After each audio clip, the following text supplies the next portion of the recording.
कंवारी ननद। अंजलि की उम्र लगभग 30 साल हो चुकी थी। वो एक स्कूल में टीचर की जॉब करती थी। अंजलि के घर में उसकी माँ के अलावा उसका छोटा भाई और भाभी भी रहा करते थे। 30 साल की उम्र होने के बाद भी अंजलि की अब तक शादी नहीं हुई थी। इस बात को लेकर अंजलि की माँ रुक्मिणी देवी काफी परेशान रहा करती थी। माँ, मैं स्कूल जा रही हूँ, जरा मेरा टिफिन तो दे दीजिए। अब क्या पूरी जिंदगी मैं तुझे टिफिन बनाकर देती रहूंगी? अरे कुछ सोचा भी अपने बारे में या बस ऐसे ही? क्या माँ सुबह सुबह फिर वही बातें लेकर बैठ गई? माँ गलत क्या कह रही है अंजलि दीदी? इतनी उम्र हो चुकी है आपकी, माँ कब तक आपकी सेवा करती रहेंगी? भाभी, मैंने माँ को कब कहा कि मेरी सेवा करो? वैसे भी अपना टिफिन मैं खुद तैयार कर लेती हूँ, बस टेबल से उठाकर देने को ही तो कहा था। वैसे अंजलि दीदी, देखा जाए तो टिफिन उठाकर देने की उम्र तो आपकी है। आपका अपना घर परिवार बच्चे होते तो ये जिम्मेदारी आज आप पूरी कर रही होती। एक बात मेरी समझ में नहीं आती, अगर मेरी शादी नहीं हुई तो इसमें मेरी क्या गलती है? और तुम सब लोग मेरे पीछे क्यों पड़े रहते हो? अरे कुछ कहना क्या पीछे पड़े रहना होता है? अपने छोटे भाई को देख, तुझसे 3 साल छोटा है लेकिन 2-2 बच्चे खेल रहे हैं आंगन में। मुझे आप लोगों की कोई बात नहीं सुननी, जा रही हूं मैं। और आप में से किसी को मेरा कोई काम करने की जरूरत नहीं है, मैं खुद संभाल लूंगी। इतना कहकर अंजलि वहां से चली जाती है। शाम को जब अंजलि अपने स्कूल से लौटकर घर वापस आती है तो उसने देखा कि पड़ोस वाली निर्मला चाची वहां पर बैठी हुई थी। क्या बात है अंजलि बिटिया, नौकरी करके वापस आ गई? जी चाची जी, कैसी हैं आप? मैं तो ठीक हूँ बेटा, तुम बताओ शादी के बारे में कुछ सोचा या नहीं? अरे रहने दीजिए ना, इससे तो शादी की बात करना ही बेकार है। कुछ भी कहो तो गुस्सा करती है, बात बात पर आंखें दिखाती है। माँ, आप ऐसा क्यों कह रही है? मैंने कब आप पर गुस्सा किया? अरे अंजलि बेटा, तुम्हारी माँ ठीक ही तो कहती है। 30 की होने आई हो, अब तुम्हें भी शादी वादी कर लेनी चाहिए। चाची जी, आप तो ऐसे कह रही हैं जैसे शादी करने से मैंने मना किया हो। रहने दीजिए निर्मला चाची, हमारी अंजलि दीदी को अभी तक उनकी पसंद का दूल्हा नहीं मिला ना, इसीलिए वो शादी नहीं कर रही। भाभी, ऐसी कोई बात नहीं है। अरे तो फिर क्या बात है? तुम्हारी माँ ने तुम्हारे लिए इतने रिश्ते ढूंढे, लेकिन तुम्हें कोई पसंद ही नहीं आता। क्या है ना चाची जी, हमारी ननद रानी नौकरी जो करती है, ऐसी ही थोड़ी ना किसी को पसंद कर लेंगी।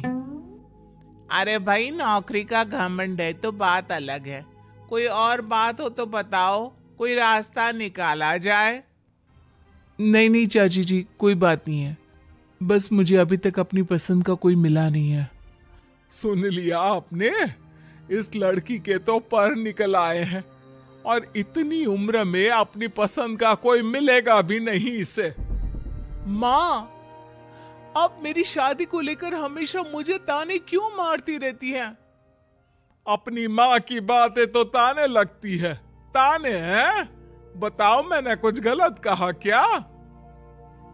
देखो, ये सब छोड़ो, मेरी दूर की बुआ का बेटा है, उसकी अभी शादी नहीं हुई है, उम्र होगी कोई 34-35 साल। आप कहें तो बात आगे बढ़ाऊं? अरे हाँ हाँ, क्यों नहीं, ये भी कोई पूछने की बात है। अरे जल्दी से लड़के को यहाँ बुला लो। माँ, आप मुझसे पूछे बिना मेरी शादी की बात करने जा रही हैं, और मेरी उम्र 30 भी पूरी नहीं हुई है। निर्मला चाची कह रही है कि वो लड़का 35 साल का है। अंजलि दीदी, आपको क्या लगता है इस उम्र में कोई फिल्म का हीरो आएगा आपके लिए? देखिए, अब पसंद और नापसंद की बात तो रहने दीजिए। पसंद करने की उम्र तो आपकी निकल चुकी। अब तो जो भी मिले उसी से शादी कर लीजिए, इसी में भलाई है। तेरी भाभी बिल्कुल ठीक कह रही है। अब जैसा रिश्ता मिले उसके लिए हाँ कर देना, ताकि हम भी गंगा नहाए। ठीक है, चलिए मैं उस लड़के को कहती हूँ, वो कल ही अंजलि को देखने आ जाएगा। अगले दिन निर्मला चाची के दूर का रिश्तेदार अंजलि को देखने उसके घर आता है। उसका नाम था अजय। अंजलि जी, तो आप नौकरी करती हैं, वो भी स्कूल में? जी हाँ, मैं स्कूल में टीचर हूँ। हमारी बेटी बहुत होशियार है। अरे पढ़ने लिखने में इतनी होशियार है, इसीलिए तो इसकी नौकरी लगी है स्कूल में। अब हाँ हाँ ठीक है आंटी जी, जरा मुझे भी तो बात करने दीजिए आपकी बेटी से। जी पूछिए ना, क्या पूछना चाहते हैं? अंजलि मैडम, ये तो बताइए कि आपने अभी तक शादी क्यों नहीं की? बस ऐसे ही, कहीं कोई रिश्ता पसंद नहीं आया इसलिए। लेकिन क्या मैं आपसे पूछ सकती हूँ कि आपने शादी क्यों नहीं की? अंजलि, क्या कर रही हो तुम? लड़कियों को इस तरह की बातें नहीं शोभा देती। रहने दीजिए आंटी जी, आपकी बेटी काफी पढ़ी लिखी है, मैं उनके सवाल का जवाब दे ही देता हूँ।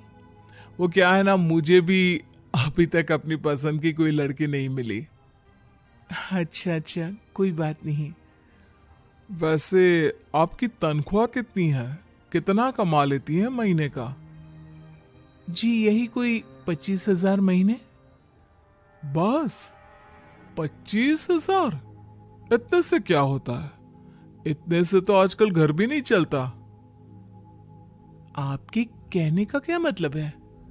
अरे मैं तो ये सोच कर आया था कि नौकरी वाली लड़की है, आराम से 40,000 कमाती होगी। माफ कीजिएगा, आपका और मेरा रिश्ता नहीं हो सकता। जी कोई बात नहीं, मुझे भी आपके साथ शादी करने में कोई इंटरेस्ट नहीं है। अंजलि, किस तरह की बात कर रही हो? घर आए रिश्ते को ठुकरा रही हो तुम। दीदी, अब इस उम्र में आपको इतनी अकड़ नहीं दिखानी चाहिए। अच्छा खासा रिश्ता हाथ से निकल गया, कहीं ऐसा ना हो कि जिंदगी भर कुंवारी ही रह जाओ आप। कुछ दिन और ऐसे ही निकल जाते हैं और अंजलि की शादी कभी नहीं होती। अंजलि के परिवार वाले बिंदास उसे ताने मारते रहते हैं, लेकिन अंजलि एक बड़ी नौकरी की तैयारी करती है और उसमें सिलेक्ट होने के बाद अंजलि को एक बहुत बड़ी नौकरी मिल जाती है। अब तो दीदी के नखरे और भी ज्यादा बढ़ जाएंगे भाई। अब तो इतनी बड़ी नौकरी जो लगी है, अब इनकी शादी होने से रही।